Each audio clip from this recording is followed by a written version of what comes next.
Greetings. It occurred to me that I would like to make a video about non-lethal self-defense for an average non-tactical person with no special set of skills. And what made me start thinking about this is to mind my weight a bit. I started walking to work. It's about 1.5 miles each way. I live in Seattle. And I'm not so speedy for a getaway when I'm not on my scooter or motorcycle. So since I'm walking, I wanted to not feel so helpless. I wouldn't say that any of these implements that I wanted to talk about are a be-all end-all solution or going to guarantee anything, but it feels good to walk around and know that I've got some advantage beyond my not so proficient fighting skills. You know those memes, what you think you look like or what other people think you look like versus reality. I wish that I didn't fight like this. In my head, maybe I fight like this, but in reality, I don't have a lot of skills. Probably the best way to promote one's self-defense capacity is to actually learn some skills. But it wouldn't also hurt to fortify yourself so that whatever skill you do have, it's made a bit more potent in its impact, but not necessarily lethal. For someone like me, a lethal tool might be a liability. I don't want something turned on me and I end up stabbed because I'm trying to use a knife without enough strength or skillfulness. But I wouldn't mind trying to get somebody off of me. So a lot of what I'm going to talk about are more of these get off me kind of tools. So again, having some proficiency in actual self-defense tactics is probably a best first bet. A second consideration is actually while you're walking to have situational awareness. And to that end, when I use my AirPods, I only use one and I do not use noise canceling. Probably ideally you'd use nothing and have your antennas fully all around you, but I don't want to be too extreme.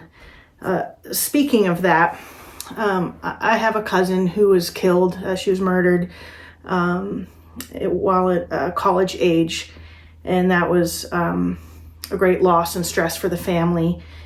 And my other aunt bought for me and my sister some tasers. And I did carry it around for a while. But I didn't like about it that it made me feel more than just confident as I walked around. And confidence is a good thing. That's a great self-defense. It's just carrying yourself with a purpose and direction and, you know, not slunk and vulnerable in your presentation. But this thing made me feel so hyper-vigilant that I think it made me feel kind of antsy or project an insecure energy. So I stopped using that many years ago and gave it to someone, a friend of a friend who had a stalker. And I was like, you need this more than I do, I think. Another great thing is to use our spidey senses. I used to work as a hospice nurse and would be on call at night and need to go into a residential hospice through a kind of sketchy part of DC when I lived there. And it might be 2 a.m. and usually between home and that location, I would go a certain route. But sometimes my spidey senses said, don't go that way. Who knows what would have happened if I didn't listen to my spidey senses, but I think we should listen to those gut instincts. So, okay, all of that stuff aside, in Seattle, this came up in particular because my commute in the winter time is dark in both my going to and going from work. So I wanted something just to make me feel a little prepared. And I started with this thing, which is like one of these G10 markers. Let me hold it a little closer for you. That point is not an actual marker, and golly, is it sharp, like needle sharp. And so I would carry this sometimes. It doesn't look like much.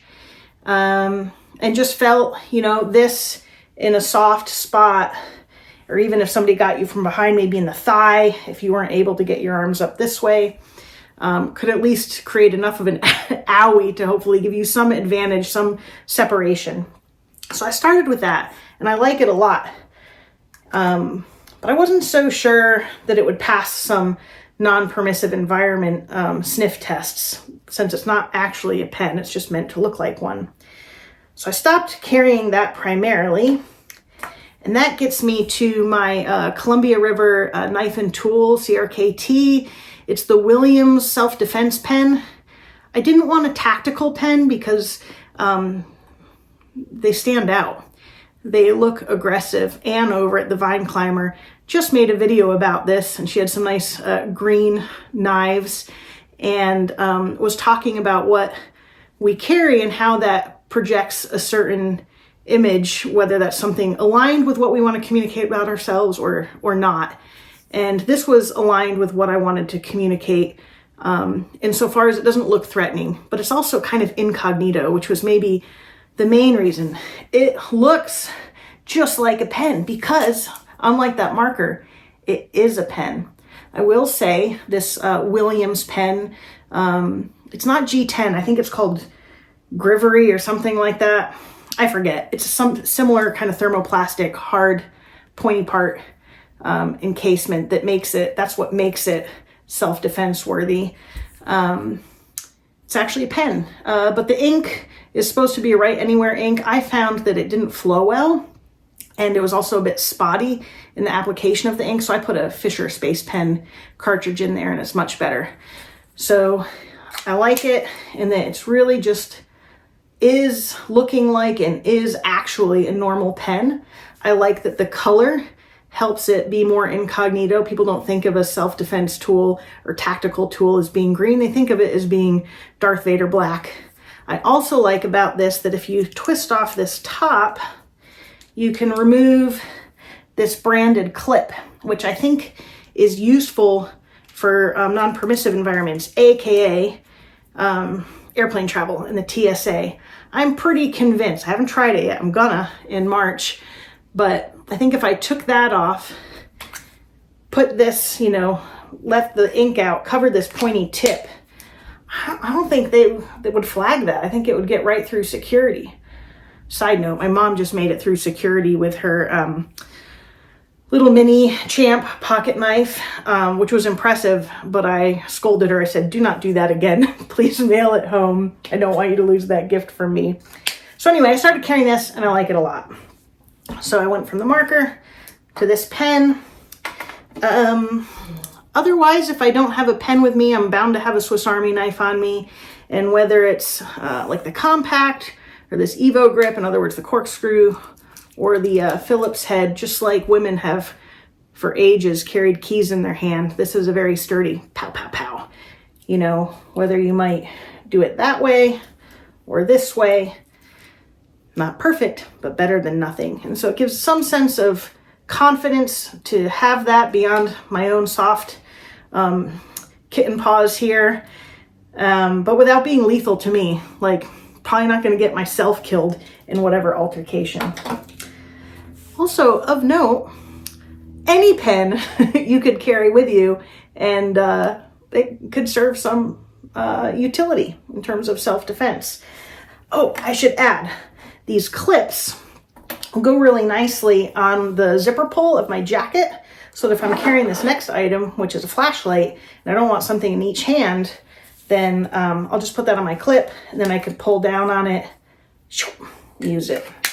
So there's that.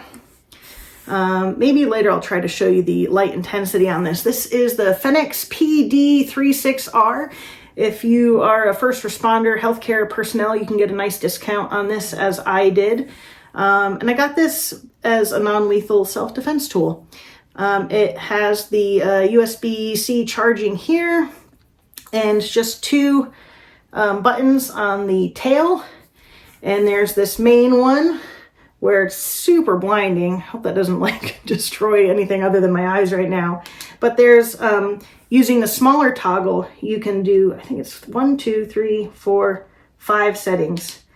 And so if you leave it on bright, then when you hit this little button here, it'll automatically go to flash, and the big button automatically to brightest. And you can do a soft touch on, off, and then on and off with some clicks. And it has a nice little pocket clip there. I kind of widened it here, so if I had it in my pocket, it slides out without snagging on the seam of the pocket. So I'll add something to this video before I post it if I think of something else, but those are the main things I do. I will say, I don't think most of us have to be so anxious about all of these things as some fear-mongering, I shouldn't say fear-mongering, anxious folks. I don't know if their anxiety is reasonable or not, but like, I can think of a dozen shooting scenes between my home and work, at least 3 murder scenes. That's at least the scenes I know about. I hear gunshots periodically. There are definitely crimes like breaking into cars, things like that. I can't think of any deaths from like violent assault though and robbery. So I don't actually think a lot of the crime around me is super likely to impact me. But you know, on my walk to work just a week and a half ago, I was, you know, about a block away from this guy that kind of came out of nowhere. There was another pedestrian in front of me at the top of that block. And the guy that came out of nowhere must have had some mental health issues. And he was just like, wah, right in front of that other guy. And the other guy was sort of like this. And I thought, geez, thank goodness that wasn't me. I would have been so anxious if that had happened. It would have been really startling. I like to walk down the middle of the street a lot. Usually there's not a lot of traffic, and that gives me a little more wiggle room from any of these little like surprise things from the sidelines. So I don't think all of us, most of us, need to be too worried about this stuff most of the time. But it does comfort me to feel like I've got some advantage beyond my non-skills and my kitten paws if the need were to arise. So there we go. That's all these things. Pens, Swiss Army knife poker, flashlight, really bright. Anyway, thanks for joining. Any pro tips to help the helpless? I'd be glad to hear it. All right, thanks. Bye. So here's the flashlight with the 2 buttons, the large button here and the small button. The small button goes straight to a strobe, and that'll do that at the highest setting. And then you can soft press the big button or click it on and off, and you can use a small button to cycle through low, next, medium, and high, so 5 settings. Again, low, 1, 2, 3, 4, 5, again, soft touch, and again, the strobe. What I actually use this for frequently is just when I'm crossing the street, to point it towards the ground, so when I'm heading into the crosswalk, cars might anticipate me and still generally prefer not to stop, but it's better than being totally invisible. All right.